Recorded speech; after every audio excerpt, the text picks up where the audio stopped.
segunda, o como comúnmente la llaman, propiedad. Esos han sido todos los nombres que ha tenido la forma aristotélica en la historia de la filosofía. La sustancia como materia es conocida como percepto, extensión, objeto, referencia. De sustancia material siempre se espera que sea particular, individual, la llamaron también, Aristóteles la llamó sustancia primera, y también la conocemos con el sencillo nombre de objeto. ¿De acuerdo? Vamos a comenzar con la materia. Me acompañan acá. La materia es aquello de lo que está hecho algo. Eso no dice mucho, vamos a tratar de entender qué es la materia entonces. No solo los objetos concretos se suponen para el filósofo que tienen materia, también tienen materia los hechos, según los filósofos, las palabras, las razones, inclusive los sentimientos. Estos también se consideran que son parte de una realidad, si no objetiva, por lo menos intersubjetiva, ¿de acuerdo? Es una realidad mental que nosotros creemos que si yo tengo algún tipo de sueño, ustedes también, si tengo algún tipo de deseo, ustedes también, si tengo algo que llaman conciencia, ustedes también. En ese punto, desde ese punto de vista, al menos que no sea objetivo, por lo menos es intersubjetivo, que es la idea. Son partes de la realidad objetiva, al menos intersubjetiva, o realidad material percibida de la misma forma por diversos individuos. Materia es mater, la madre, el origen de todas las cosas. La materia del filósofo, estoy hablando en este caso de Aristóteles particularmente, es una materia física de la física actual. La materia de la física actual ocupa espacio, posee cierta cantidad de energía, está sujeta a cambios en el tiempo y a interacciones con los aparatos de medida. Si no cumple estas condiciones, para un físico no es materia. Para las palabras, las razones, los sentimientos y los estados mentales, todavía no hay un sentido claro en el cual podamos hacerlas interaccionar con los aparatos de medida. Ese es el punto difícil. ¿Cuáles son las opciones actuales ante la falta de interacción de este tipo de cosas, ¿no? De estos estados mentales? O bien el problema está mal planteado, de alguna manera, o no son susceptibles de ser medidas. ¿Por qué? Porque escapan del rango de medida de la técnica actual, o aún no sabemos medirla, o sencillamente no son materia física o son otro tipo de sustancia. Esas son las opciones, no estoy diciendo que esté de acuerdo con eso. El umbral de la materia detectable por medios físicos no parece alcanzar la parte sensible humana de la percepción de los objetos. La física de la materia condensada, la física de la materia que pasa por estados o fases, gaseosos, líquidos, sólidos, fases extrañísimas que llaman superfluidos, condensados de Bose-Einstein, por ejemplo, es el campo de estudio más extenso de la física contemporánea. Un tercio de los físicos contemporáneos trabajan en temas de física condensada. Nació de la física del estado sólido y ahorita solamente el estado sólido es un subcampo de investigación de la física de la física de la materia condensada. La materia dispersa, no condensada, es lo que llama Einstein energía. Entonces, la materia condensada y dispersa pareciera ser todo lo que constituye la materia. La materia está reducida, de acuerdo a la famosa ecuación de Einstein.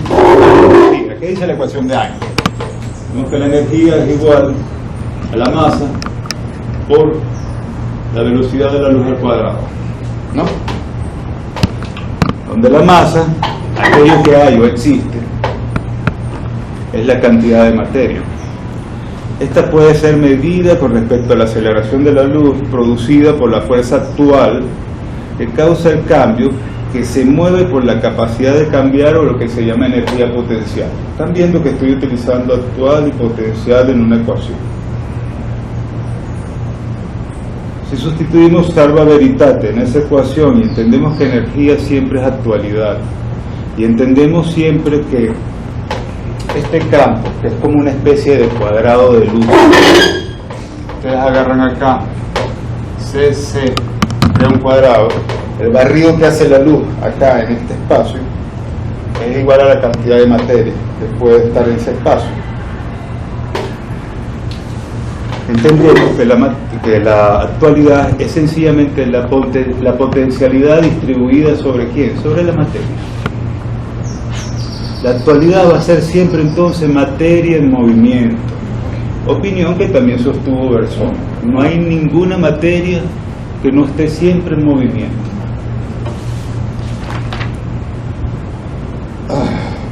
La potencialidad entonces sería, según esto, el espacio lógico de la actualidad de la materia, las distintas posibilidades que se tienen para distribuir la energía en la materia en cierta área. ¿De acuerdo? La identidad entre energía y materia, derivada por Einstein en esta famosa identidad, justifica la intuición aristotélica. ¿Cuál es la intuición aristotélica? Que acto y potencia son modos de ¿quién? De la materia. Acto y potencia son modos de ¿quién? De la materia. ¿Qué sería la actualidad entonces? Sencillamente materia acelerada. Acto en griego es entelequia o energía, y potencia es dinamis. Esto aparece en Metafísica Z.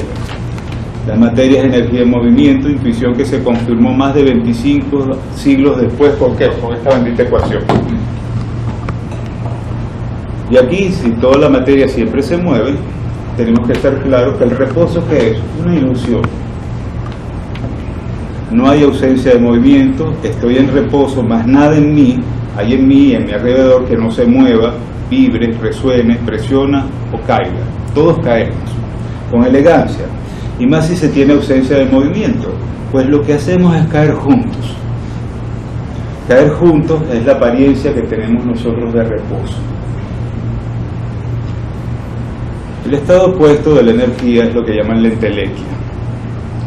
Si energía es acto, la entelequia es un acto puro. Es una cosa rara, porque un acto puro parece potencia. No sé en qué sentido, pero más o menos lo que decía el ejemplo siempre dice que la semilla es en potencia una entelequia que llamamos árbol. El árbol es una entelequia que llamamos...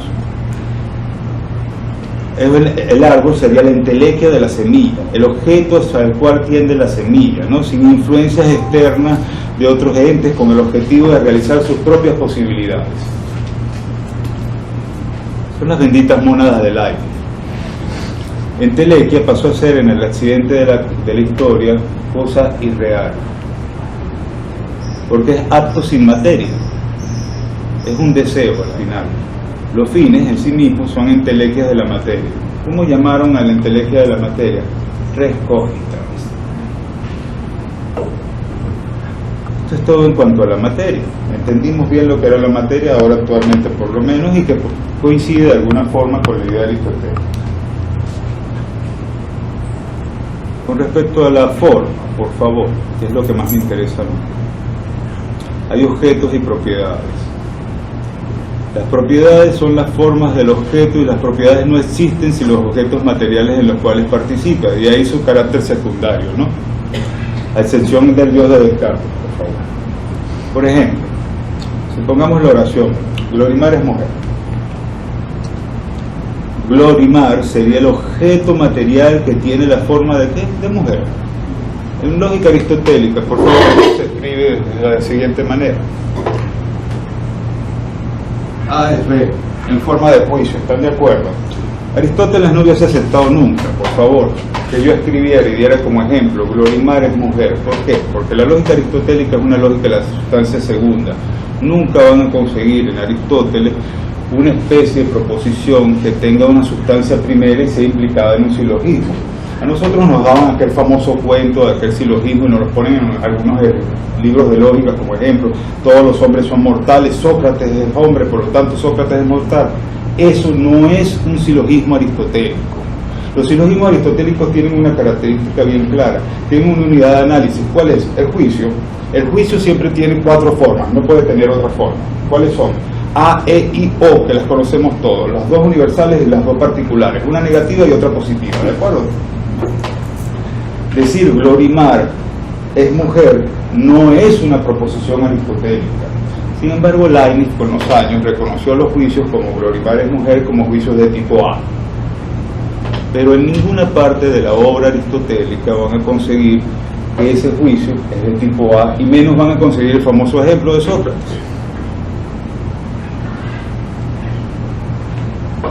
Entonces hay interdependencia, equilibrio y balance entre la existencia de las sustancias. Una no existe sin la otra, materia y forma. La forma lo es de un objeto y no hay forma que no se abstraiga del objeto. El objeto es tal porque la materia tiene forma y no hay objeto sin materia o sin forma o sin ambas.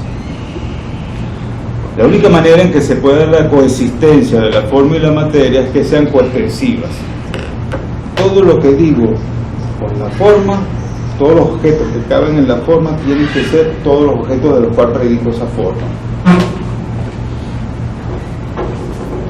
Esto quiere decir que las clases tienen los mismos elementos o que las clases son idénticas. Son modos del ser, del conocer, de hablar de los mismos objetos. Esta tesis se conoce, ustedes la conocen con el nombre de hilemorfismo. Hile, que sería entonces materia, y morfismo, que sería forma. Ahora, vamos a suponer que tenemos un matemático como Apolonio que se ideó una esfera perfecta, o que el famoso cono de Apolonio donde sacó las secciones cónicas, y digamos que lo ideó en su mente. ¿Qué materia tiene esa forma? La filosofía ha respondido que es la materia mental o res cogitans. La llaman res porque precisamente quieren que sea materia de algún tipo. Se espera entonces que el universal tenga la misma materia que lo mental. Así se espera que las propiedades tengan la misma materia que la materia mental, pues de ahí, de la mente, es donde yo tengo sus modos, materia y forma.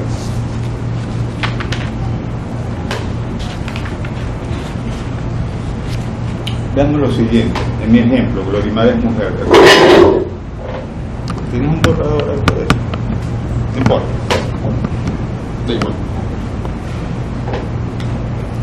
Glorimar es mujer, desde el punto de vista, si lo podemos aproximado a la forma de un juicio, sería algo como esto, ASM, ¿no? Vamos a abstraer esto y vamos a llevarlo a una forma funcional, ¿de acuerdo? ¿Ustedes están de acuerdo que esto sería forma y que esto sería materia? ¿Están de acuerdo o no? En forma de Frege lo ponemos de manera funcional, M de A. La función fregeana corresponde a la forma aristotélica. El argumento fregeano corresponde a la materia aristotélica.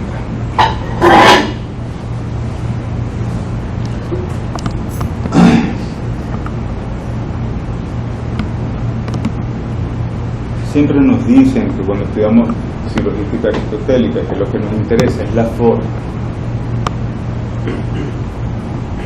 Nos interesan los argumentos cuya forma los haga válidos sin importar la materia a la cual se refiere. ¿Cuántas formas son? Gracias, hijo, muy amable. Normalmente nos enseña que son 24 formas, 24 silogismos aristotélicos válidos. ¿Eliminando cuáles? Eliminando todos los que tienen presuposición existencial. ¿Qué es la presuposición existencial? Asumir que su verdad depende de la materia.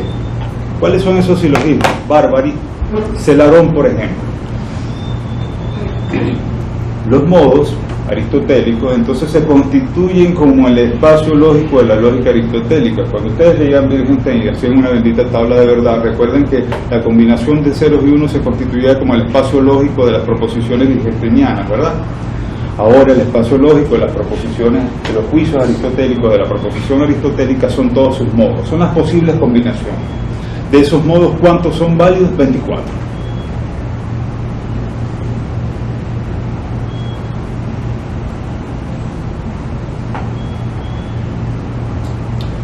proposiciones entonces van a referir verdad o falsedad. En el caso de la lógica proposicional, la sustancia va a ser otra reificación de la oración aseverativa, así como lo es la proposición. La verdad va a ser entonces otra forma de hablar de la materia. Frege aseguró con el axioma 5 el tránsito de la forma a la materia. ¿Qué dice el axioma 5? Si el objeto es de una forma, puedo predicar de él con verdad que tiene esa forma. ¿Cómo lo escribió Frege? No lo escribió así, pero al final siempre lo podemos reducir a esto. Si A pertenece a B, sí, solo sí, de A se predica B. El axioma 5 de Frege, desde este punto de vista, lo que está asegurando entonces es el tránsito de la forma a la materia. Si el objeto es de una forma, puedo predicar de él con verdad que tiene esa forma. La forma ha sido de gran influencia en la lógica contemporánea. Como vimos, es la función de verdad fregeana, siendo su argumento ¿quién? La materia. Cuando la materia participa de la forma, en términos fregeanos podemos decir que la función está saturada. Caso contrario, insaturada. En este caso está saturada por A, pero si fuera solo la función sin saturar el argumento, sería completamente la forma. La llamó Frege insaturada, función insaturada. La función insaturada de Frege es la forma. La materia con que saturo la función, el argumento, cuando lo saturo, corresponde entonces a la materia, es lo que quise decir. Entonces, hablamos frecuentemente, por favor, de lenguajes formales, de formas lógicas, y no tenemos la reminiscencia ni reconocemos que en tales expresiones formales hay una deuda con la metafísica aristotélica. White mostró que el último resquicio ontológico del lenguaje debe buscarse en algo que él llamó el término general. El término general es aquel que me permite hacer denotación múltiple. Conejo denota a todos y cada uno de los conejos. Estudiantes denota a todos y cada uno de los estudiantes. Fíjense que no estoy hablando de la propiedad de ser estudiante ni de la propiedad de ser conejo. El predicado lógico corresponde entonces, trata de eliminar aquella ya antigua y reificada bestia ontológica que otrora Aristóteles llamara forma, que la historia diluyó en la llamada propiedad. La diferencia está en que para Quine lo que existe, según un discurso, es lo que denota o refiere un predicado monádico complejo. Esto aparece, bienvenido, en el Estímulo a la Ciencia en el año 2000. En tanto que para Aristóteles lo que existe en general es la sustancia, aquello que no puede carecer de forma, de propiedad. La forma, las propiedades, cualidades o atributos tienen en el espejo del lenguaje el término general o el predicado lógico, es decir, un término que designa una clase de objetos. En la lógica contemporánea entendemos que cada metafísica tiene su lógica y viceversa, pero de tal forma que un cambio de lógica tiene como consecuencia la suposición de su propia metafísica y al contrario. Yo les voy a mostrar a algunos filósofos para mostrarles esto que acabo de decir. Y esto va a ser un testigo de la deuda que tenemos con Aristóteles y con Frege, tratando de mostrar que un cambio de lógica implica un cambio de metafísica. ¿De acuerdo? Vamos a verla brevemente. Piénsenlo así: mundo externo, materia; mundo interno, forma.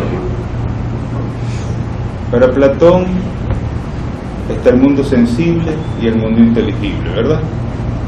Para Aristóteles está como materia la sustancia primera y como forma la sustancia segunda, ¿de acuerdo? Para Descartes, el mundo externo o la materia está compuesta por la res extensa o el cuerpo, y el mundo interno por la res cogita, la mente y Dios. Para Berkeley, la materia es un estado mental del propio yo, es una ilusión de la mente, mientras que el mundo interno son los estados mentales, y los estados mentales lo son todo. De lo único que pueda estar seguro que existe, según Berkeley, son de mis propios estados mentales. Para Frege, acabamos de verlo aquí, El mundo externo, la materia, está representada por objetos o argumentos, es la referencia o la extensión, mientras que el mundo interno va a estar representado por el concepto o por la función insaturada. Para Berzón, la materia está constituida por mis imágenes externas, que serían el concepto, quedaría en el concepto en el caso de Berzón, y el mundo interno por mis imágenes internas, que son solas propiamente mías. Disculpen, es el percepto y luego el concepto. Para Carnap, bueno, como hay tantos Carnap, voy a tratar de decirlos todos, ¿no? En la parte que corresponde al mundo externo y en la parte que corresponde al mundo interno. En el mundo externo tenemos que los enunciados son sintéticos, hay enunciados atómicos, no hay enunciado atómico que sea verdad lógica, por lo tanto todos los enunciados atómicos pertenecen al mundo externo. La extensión o el lenguaje observacional. Como mundo interno, todas las proposiciones analíticas, que todas son moleculares, no puede haber proposición analítica atómica, porque inmediatamente pertenece al mundo externo. La intención o el lenguaje teórico. En el caso de Quine, el mundo externo lo constituye lo que digan las teorías físicas. El externo. El interno puede ser analizado en términos de predicados lógicos y cierto tipo de clases que él acepta, como dice, a regañadientes. En el caso de Charnes, el mundo externo está constituido por materia física y el mundo interno por una fenomenología de la acción que sobreviene, aquello que llamaron superveniencia. En el caso de Dennett, el mundo externo está constituido exclusivamente por materia física y el mundo interno, o sea, las formas, son una ilusión, una entelequia de colecciones, es la fenomenología de la percepción de varios, lo que él llamó heterofenomenología de la ilusión. Entonces ven, ustedes van a ver cualquier filósofo y siempre van a ver ese contraste entre mundo interno, mundo externo, entre materia y forma. Esto ocurre también, como podrán ver, y los invito a que bajen el trabajo y puedan ver todos los aspectos técnicos de lo que hablé hoy, en la página de la profesora Noble, el blog. Este trabajo ya está guindado. Pueden ver los aspectos técnicos. Esto ocurre con todas las lógicas que van a ver ahí, como las traté. Ocurre con lógica de primer orden, lógica proposicional, teoría de conjunto, lógica modal proposicional, lógica modal de primer orden. Todos los casos los especifico aquí, todos los detalles técnicos los tienen en la página. ¿Alguna pregunta? Gracias.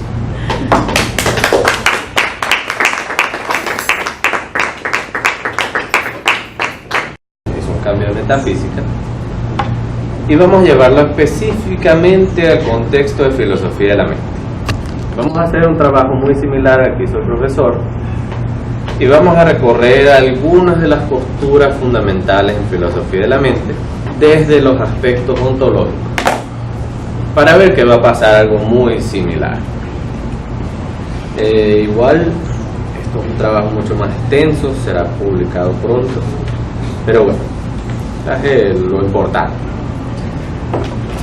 La filosofía de la mente, desde el punto de vista metafísico, se sustenta sobre la tensión entre dos supuestos opuestos, dualismo y materialismo. No solo en la filosofía contemporánea, sino desde el siglo XVII, la dicotomía entre dualismo y materialismo parece ser el punto de partida para todo discurso en torno a la naturaleza de la experiencia humana.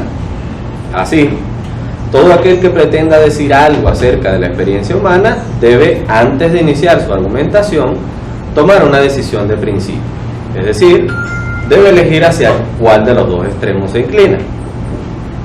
Aunque esto puede extenderse a muchos otros ámbitos, en esta ocasión el contexto será la filosofía de la mente. Esto implica algo que es poco reconocido por los filósofos, pero que es común a todos. Cualquier argumentación debe estar precedida por una serie de presupuestos ontológicos que la fundamentan. Sin embargo, esto no supone un problema, solo el reconocimiento de que ninguna argumentación es neutral. Dicho esto, la dicotomía entre dualismo y materialismo supone el rango de decisión de los filósofos de la mente. Así, lo primero que debe ser evaluado para entender los argumentos de los filósofos es la estructura de los presupuestos ontológicos que adopta cada uno.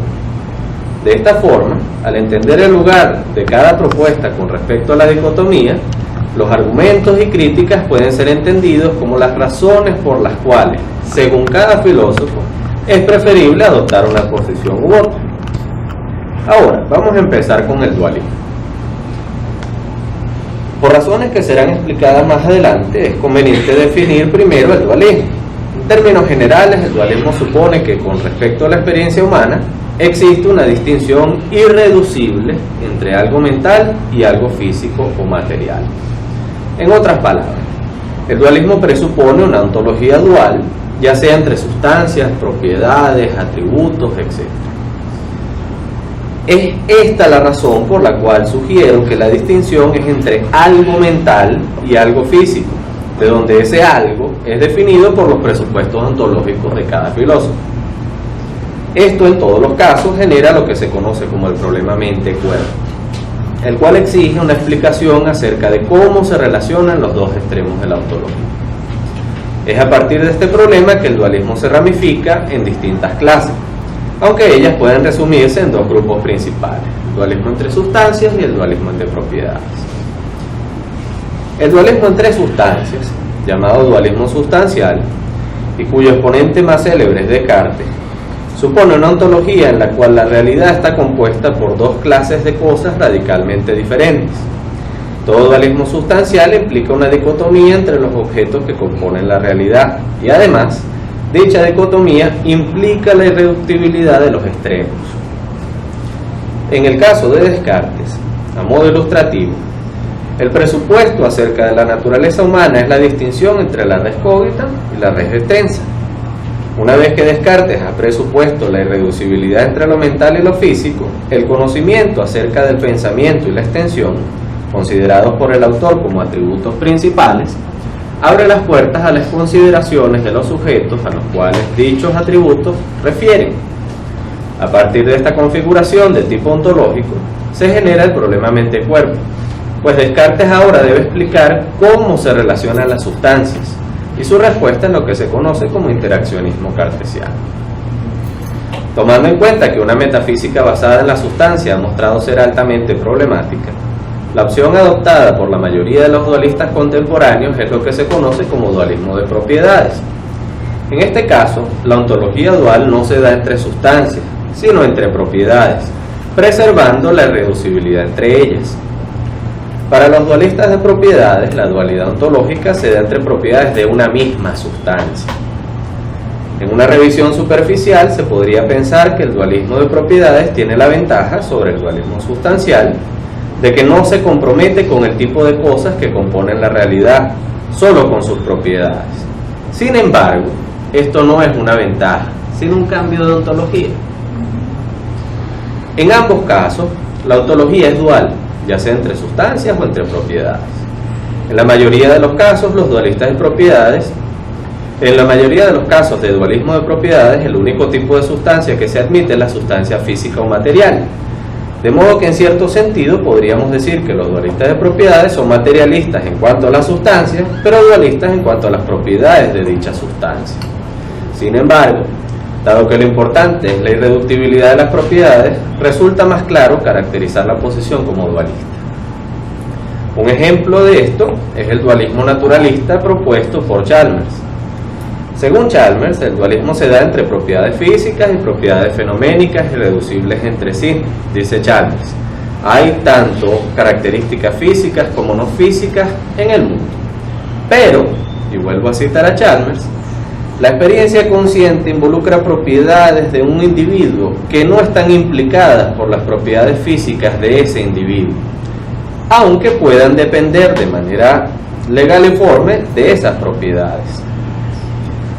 Aunque desde el punto de vista sustancial solo se admite lo físico, dice Chalmers, todo lo que sabemos es que hay propiedades de los individuos en este mundo, esas propiedades fenoménicas, que son ontológicamente independientes de las propiedades físicas. Palabras de Chalmers en La mente consciente. Así, para resumir con respecto al dualismo, podemos decir que el dualismo es un entramado complejo que sigue la siguiente línea. Primero, presupuestos duales con respecto a la ontología. Segundo, como consecuencia inmediata surge el problema mente-cuerpo. Y tercero, se genera un marco explicativo en torno a ese problema. El dualismo es entonces un tipo de respuesta ante un problema generado por presupuestos ontológicos que se adoptan. Y esto es lo que define las diferencias entre las distintas propuestas dualistas. Ahora, vamos a pasar al caso del materialismo. La razón por la cual dije antes que es preferible definir primero al dualismo y luego al materialismo es que el materialismo, definido de manera muy abstracta y poco informativa, es la negación del dualismo. La idea fundamental sobre la cual se apoyan todos los materialistas es que lo mental, si es que existe, forma parte de una sola clase ontológica, la material o física. En general, el materialismo se divide, al igual que el dualismo, en dos ramas principales, la reductiva y la eliminativa. Generalmente, el materialismo reductivo no hace explícitos sus presupuestos de tipo ontológico. Se limita en la mayoría de los casos a mencionar que lo único admitido es el ámbito material o físico, para luego intentar dar una respuesta al problema mente-cuerpo desde ese único ámbito. De modo que, en primer lugar, el materialismo reductivo rechaza todo tipo de dualidad ontológica, pero admite, de diversas formas, algún tipo de lo que yo he llamado dualidad semántica. Así, en segundo lugar, el materialismo reductivo admite una versión débil del problema mente-cuerpo, pues si no fuera así, no habría nada que reducir.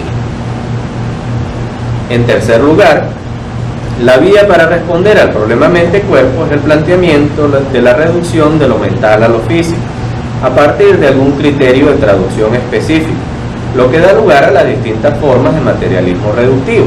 Y vamos a ver dos tipos en específico. Un tipo de materialismo reductivo es el funcionalismo.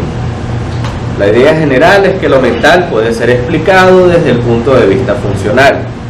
Vemos el reconocimiento del problema mente-cuerpo, en tanto que se admite lo mental, y lo que se propone es explicar su relación con lo físico por medio de su interpretación en términos funcionales. Este es el criterio de traducción del funcionalismo. El funcionalismo ha mostrado ser inmensamente beneficioso para la computación. La interpretación de los estados mentales como estados funcionales ha permitido un invaluable desarrollo desde el punto de vista de la programación y la inteligencia artificial. Desafortunadamente, el problema no es cómo traducir o interpretar los estados mentales, sino lo que ellos suponen con respecto a la experiencia humana. Que los estados mentales puedan ser representados por estados funcionales no abarca todo lo que se supone que implica, ni explica cómo se relacionan con lo físico. Los estados mentales, si son admitidos, no se limitan a ser estados funcionales de un sistema u organismo, aun cuando lo sean, de modo que, una vez más, una parte de lo mental queda fuera de la explicación. Y esto lo dice el propio Buddha, quien es el que propone el funcionalismo. Otro ejemplo podría ser la teoría de la identidad, tradicionalmente atribuida a Blaise Smart. Al igual que el funcionalismo admite, aunque no de forma explícita, el problema mente-cuerpo, pero propone una reducción a partir de una identidad estricta. Lo mental es algo físico. Dice, por ejemplo, Blaise: podemos identificar a la conciencia como un patrón, como un patrón de actividad cerebral específico. Según los exponentes de la teoría de la identidad, no hay razones suficientes para admitir lo mental como una categoría ontológica, de manera que lo mental puede ser identificado con lo físico sin sacrificar algo ontológicamente relevante. Desafortunadamente, la teoría de la identidad carece de fundamentos suficientemente sólidos, pues la identidad entre estados mentales y estados cerebrales es algo que el avance científico ha mostrado impreciso. Sin embargo, lo que nos interesa desde el punto de vista filosófico es que la identidad supone dos aspectos, en este caso lo mental y lo cerebral, cuya relación es lo que debe ser explicado. Una vez admitida la diferencia, que es la que permite la identificación, lo que se espera es una explicación acerca de la relación, no una simple identificación. Ahora bien, el opuesto más lejano al dualismo sustancial es lo que se conoce como materialismo eliminativo, representado por filósofos como Patricia y Paul Churchland. Ciertamente el materialismo eliminativo tiene varias vertientes, pero la idea es siempre la misma. Solo se admite una ontología monista de tipo materialista y se rechaza cualquier tipo de dualismo, incluido eso que yo llamé dualismo semántico. La idea general es que todo lo mental no es más que una mera ilusión o error, así como diría Dennett, por ejemplo. Así, el dualismo es producto de una confusión y el materialismo reductivo no tiene sentido, pues no hay nada que reducir. De allí su carácter eliminativo. Visto de otro modo, el materialismo eliminativo va más allá de una simple hipótesis empírica, dado que no hay evidencia empírica de lo mental más allá de reportes conductuales o verbales. La investigación filosófica acerca de la naturaleza de la experiencia humana debe estar determinada completamente por el conocimiento científico. Se trata pues de una decisión de principio basada en la ciencia empírica, lo que también implica el rechazo de distinciones semánticas, por ser ambiguas y confusas e invitar a explicaciones con aspectos dualistas. Sin embargo, la objeción más fuerte a la que se enfrenta el materialismo eliminativo supone que mediante la eliminación de todo lo asociado con el campo de lo mental, se pierde una parte esencial de la experiencia humana, aquello que comúnmente se conoce como el carácter subjetivo o fenoménico de la experiencia. Ahora, para terminar, quiero hacer una reflexión, pararme un poco más lejos todavía de todo esto y hacer una última reflexión. Tanto en las ramificaciones dualistas como en las materialistas, el marco conceptual es el mismo, los términos son los mismos. Lo que pocas veces se ha hecho, si es que alguna vez se ha hecho, es cuestionar el espacio conceptual en sí mismo, pues lo mental y lo físico se reconfiguran intencionalmente para defender una postura u otra. Toda argumentación filosófica está fundamentada por una decisión de principio, por la elección de ciertos presupuestos de tipo ontológico. Así, vemos que entre un dualista sustancial y un materialista eliminativo, los argumentos se anulan entre sí por ser contradictorios, y la razón de esto es clara. Las ontologías sobre las cuales se sustentan los argumentos son contradictorias. Así, si la ontología se establece antes de la reflexión filosófica, el espacio conceptual sobre el cual se generan los argumentos ya está predeterminado. En los casos intermedios, como el dualismo de propiedades o el materialismo reductivo, la ontología suele ser más flexible, aunque más confusa y problemática. Pero, ¿por qué ese afán del filósofo de seleccionar una ontología antes de la propia reflexión filosófica? Es cierto que toda investigación filosófica requiere de un punto de partida, pero el campo de posibilidades entre el dualismo y el materialismo parece agotado, al menos en el contexto de la filosofía de la mente. Así, las explicaciones parecen terminar siendo un juego basado en la redefinición y reconfiguración del espacio conceptual, y la experiencia misma es ajustada posteriormente a ese espacio. A la luz de esta situación, ¿por qué no cuestionar lo mental y lo físico en sí mismos como categorías ontológicas? Es decir, lo mental y lo físico están tan bien definidos que toda aceptación de lo mental implica un tipo de dualismo. Me limitaría a señalar que la física a lo largo de su historia se ha visto obligada a expandir y en otras ocasiones a recortar sus límites, y esto no se ha debido precisamente a cuestiones de tipo ontológico. De manera que, ¿por qué no cuestionar las propias categorías filosóficas, expandirlas y recortarlas frente a la propia experiencia? En concreto, si la naturaleza de la experiencia es el objeto de la filosofía de la mente, ¿por qué ella debe someterse a la ontología en vez de definirla? Eso.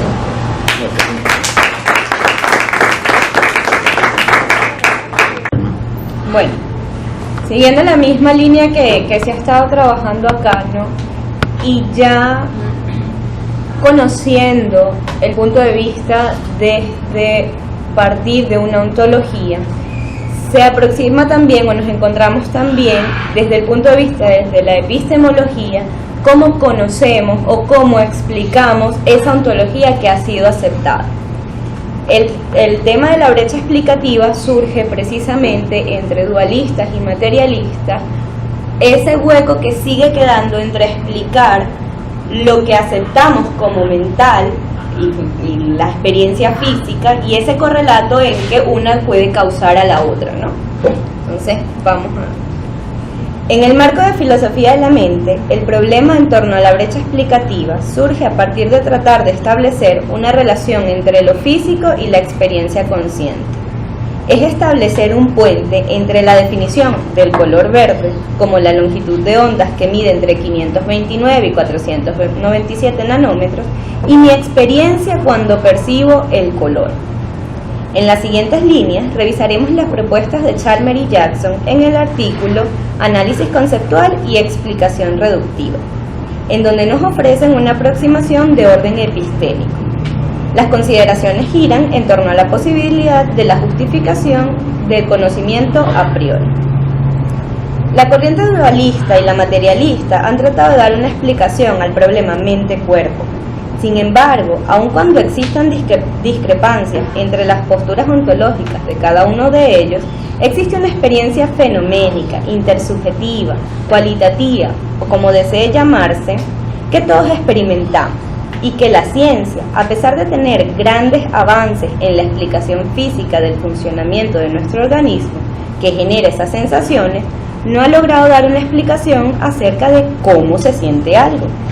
La brecha está entre la explicación física, por ejemplo, la activación de la fibra C, y su correlato en la experiencia fenoménica de sentir dolor.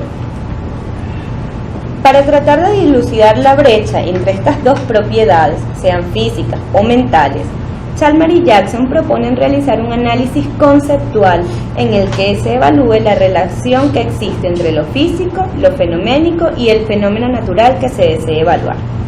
Ante esta postura, se plantean las siguientes preguntas.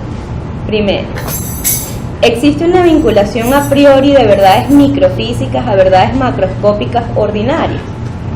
Segundo, si no hay una vinculación a priori de verdades microfísicas a verdades fenoménicas, fracasa la explicación reductiva de lo fenoménico. Tercero, si no hay una vinculación a priori de verdades microfísicas a verdades fenoménicas, ¿es el fisicalismo sobre lo fenoménico falso? Cuarto, ¿existe una vinculación a priori de verdades microfísicas con verdades fenoménicas? Chalmers y Jackson responderán que sí. Dentro de la postura de estos autores revisaremos la primera pregunta. ¿Existe una vinculación a priori de verdades microfísicas a verdades macroscópicas ordinarias? Para analizar esta pregunta, los autores parten de un condicional, en donde el antecedente, llamémoslo P, representa todas las verdades físicas, y el consecuente, llamémoslo Q, a todas las verdades fenoménicas. Se dirá que existe una vinculación a priori si la justificación del condicional es independiente de la experiencia. Esta primera implicación no se toma en cuenta como una noción modal. Para demostrar la vinculación a priori de las partes del condicional, los autores se preguntan por la relación entre verdades microfísicas y verdades macroscópicas. Es dentro de lo microfísico donde se sostiene la tesis que existen verdades físicas y verdades fenoménicas, que se relacionan a priori. Para mostrar esto, se parte de una premisa condicional donde el antecedente representa todas las verdades microfísicas y el consecuente modal una verdad macroscópica que concierne a un fenómeno natural. Esta segunda implicación es considerada una modalidad epistémica. A este punto es importante ver que el primer planteamiento sugiere que existen verdades microfísicas que implican un fenómeno natural cualquiera que desee explicarse, en donde se incluye una modalidad porque se evaluarán creencias, deseos, todo lo que involucre un sujeto consciente. Para poder explicar esta gran implicación, ellos plantean que existe un a priori entre lo que es lo físico y lo mental, que pueden dar entonces la explicación de los fenómenos naturales. Revisemos paso por paso. Comenzamos con el condicional modal. Considérese a las verdades microfísicas como la conjunción de todas las verdades microfísicas del mundo, es decir, en el lenguaje de una física completa, son verdades acerca de todas las entidades y propiedades fundamentales de la física. El antecedente incluye, entonces, la conjunción de las verdades sobre la distribución espaciotemporal de las entidades y sus propiedades fundamentales, así como las verdades sobre todas las leyes que la gobiernan. Todo lo que hay es eso, that's all, conocida simplemente como cláusula T, la cual acota al mundo que será evaluado como un mundo mínimo que contiene lo que implican las verdades microfísicas de P y solo lo que está implicado por ellas. En este sentido, se plantea que para los casos macroscópicos relevantes, las verdades microfísicas y solo esas implican las verdades macroscópicas. Como se entiende, la cláusula T define un nuevo operador modal que garantiza que el antecedente solo contiene verdades microfísicas y solo estas. Otro de los baches que pueden plantearse al estipular las condiciones de las verdades microfísicas que se pueden considerar es el correspondiente al tema de la inclusión de los indexicales. Como la finalidad es definir un mundo de forma objetiva, plantear los límites bajo los cuales deben ser entendidas las verdades microfísicas y solo esas, no considerarán verdades que contengan elementos indexicales no coordenados, tales como yo soy venezolana o esa agua está compuesta de H2O. Es necesario la determinación de las coordenadas precisas del objeto. El ejemplo que se plantea en el artículo dice: si el universo contiene un planeta habitado en donde hay un líquido superficialmente idéntico compuesto por X, Y, Z, entonces la información de las verdades microfísicas y solo esas no nos permite decidir si vivimos en el planeta H2O o en el planeta X, Y, Z, por lo que las verdades microfísicas y solo esas son al menos epistémicamente compatibles con el hecho de que el agua está hecha de X, Y, Z. Para evitar los indexicales no coordenados, los autores introducen la cláusula I, en donde todos los indexicales deben contener alguna información de localización. Esta información permite especificar que existe un único elemento que satisface la descripción expuesta en las verdades microfísicas.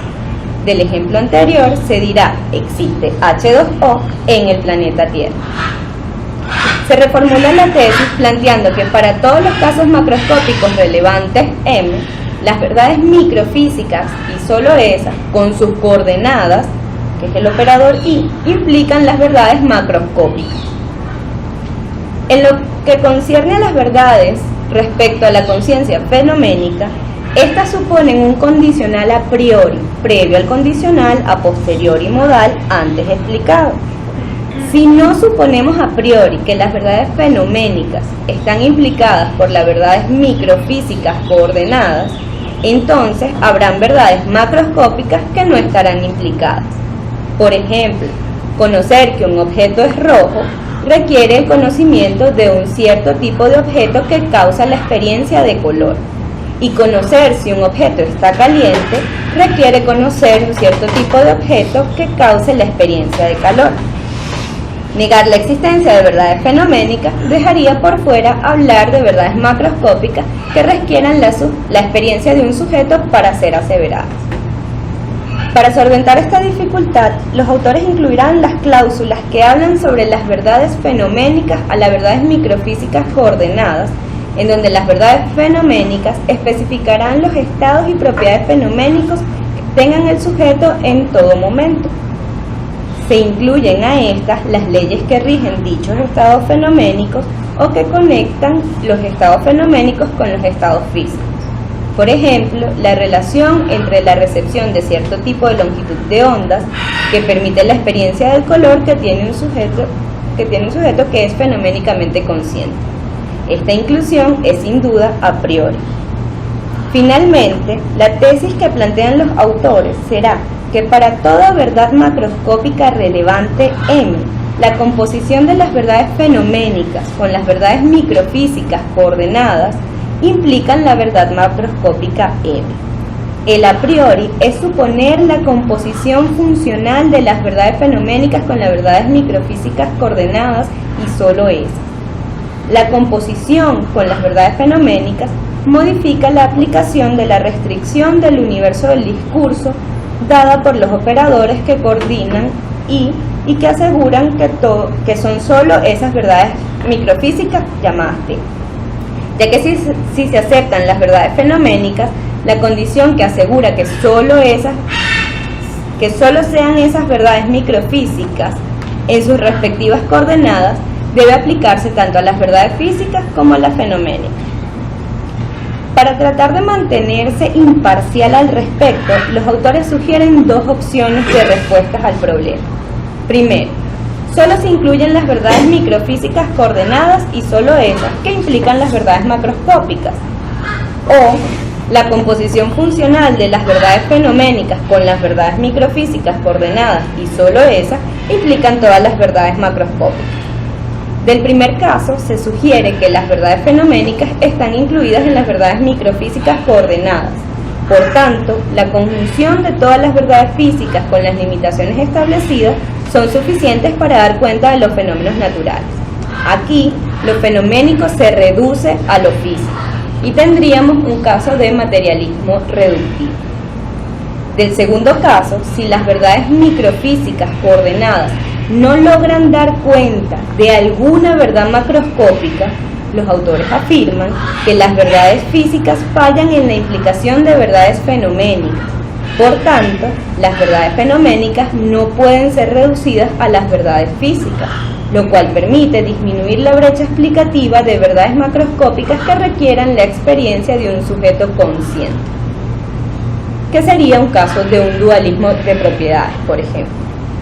Los autores proponen una analogía con respecto a la tesis reductiva, la cual plantean de la siguiente manera. Si combinamos estas alternativas con la tesis de que la explicación reductiva va junto con la vinculación a priori, entonces la primera alternativa conduce a la visión de que todas las verdades macroscópicas relevantes, incluidas las verdades fenoménicas, son reductiblemente explicables. La segunda alternativa conduce a la visión de que las verdades fenoménicas no son explicables reductivamente y que otras verdades macroscópicas son explicables reductivamente. Es decir, que podemos explicar reductivamente aquellos aspectos de las verdades macroscópicas para los cuales lo fenoménico no desempeña ningún papel conceptual constitutivo. Conclusión.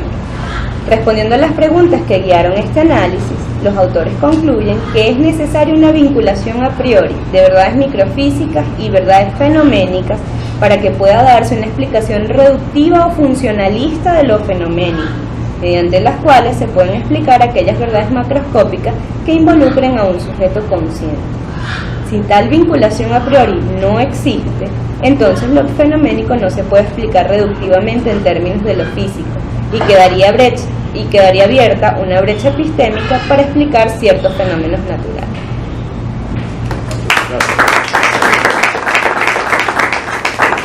Hemos hablado más o menos de lo mismo, ¿verdad?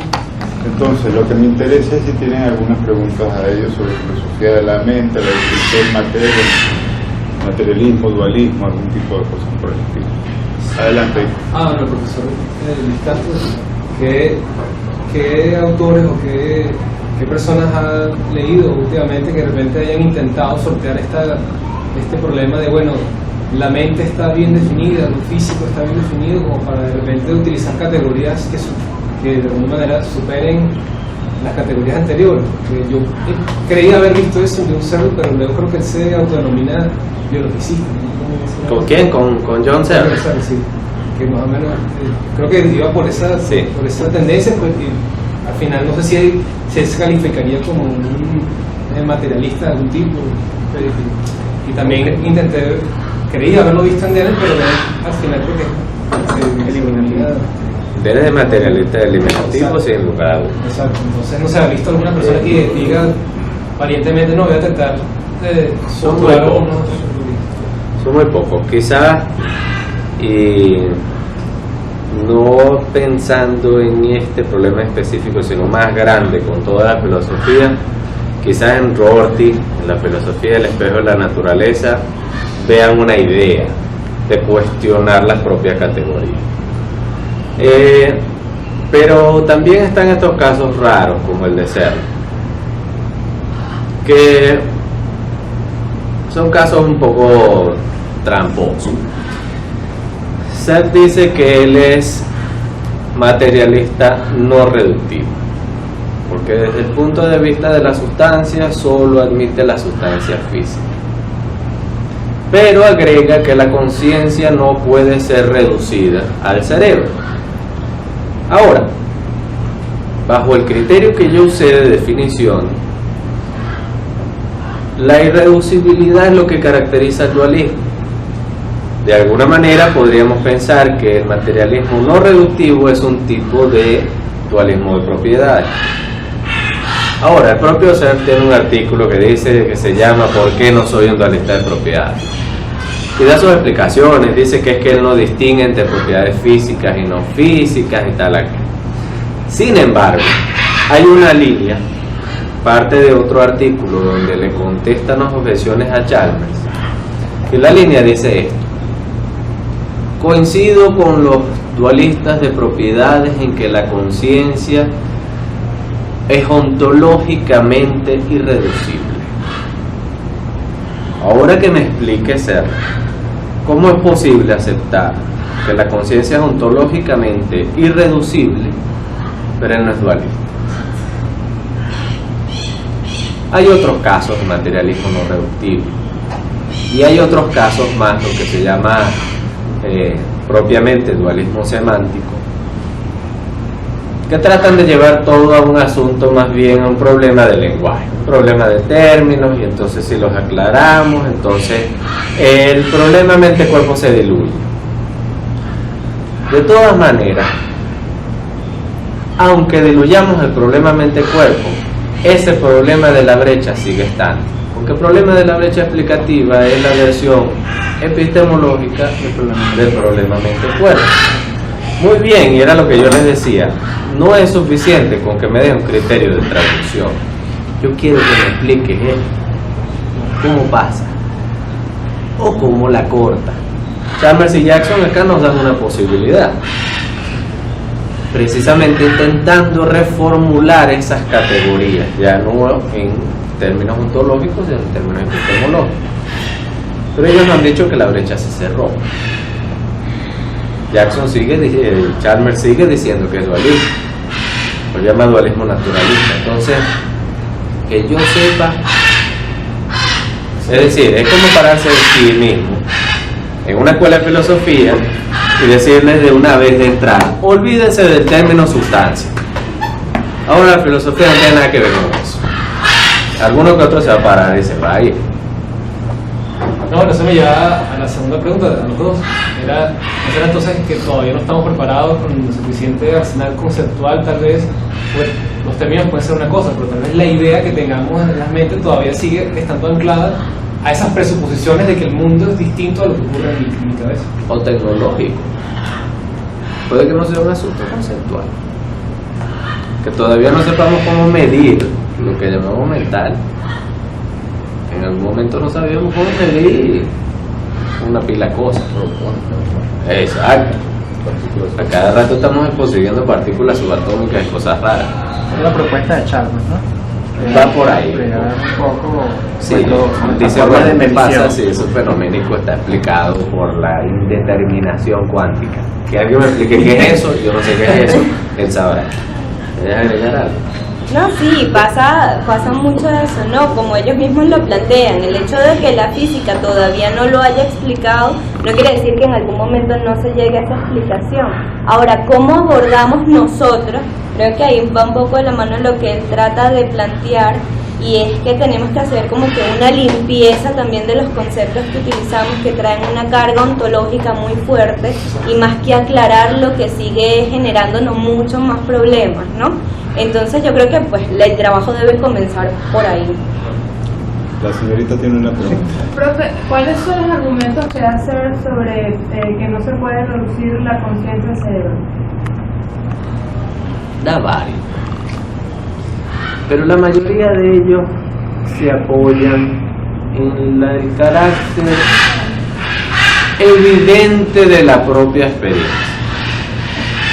Y ahí empiezan a salir qualias invertidos, qualias danzantes, zombies filosóficos, un poco de cosas raras. O el dios de Descartes, que pegaba sustancias distintas. Digamos, todos usan más o menos la misma excusa de Descartes cuando la princesa Elizabeth lo puso contra la pared. Yo quiero que usted me explique cómo es posible que el movimiento de los espíritus animales, que son partículas físicas, se conviertan en una idea. ¿Cómo es posible que una sustancia se convierta en la otra? Descartes agarra y dice, pero si eso es evidente, además tenemos la idea de la unión. La experiencia cotidiana nos lo dice. Bien, chévere, gracias. O sea, Descartes nos dice que nada más tenemos ideas claras y distintas de sustancias, pero tenemos una idea de la unión, y esa es evidente. Casi todo lo hace.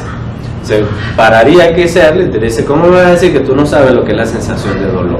¿Para qué quieres que te dé un argumento? Pero si se para al lado de Dennett, le dice, ¿cómo tú sabes eso? ¿De dónde tú sacaste eso? Y Dennett prende su proyector y saca unos experimentos raros con colores, figuritas de cosas. Ah, viste que no tienes ninguna sensación de nada. Estoy burlando tu percepción, tu aparato sensorial. Y por eso tienen como 30 años peleándose con una cosa que en realidad, de acuerdo a lo que les estoy sugiriendo, es un problema de principio. Adoptaron una lógica y una ontología contradictorias. No van a poder resolver el problema. Caballero tiene preguntas. Sí, y me alarma bastante a la luz del recorrido que hiciste por las posturas en la filosofía de la mente, más el comentario de, bueno, Dennett es un materialista eliminativo, sin duda alguna. Creo, o sea, eso me da a entender que hay un problema, sobre todo esto que dices, esos compromisos con ontología, me da a entender que hay un problema ante todo actitudinal. O sea, mi pregunta es si tú piensas que podría ser así.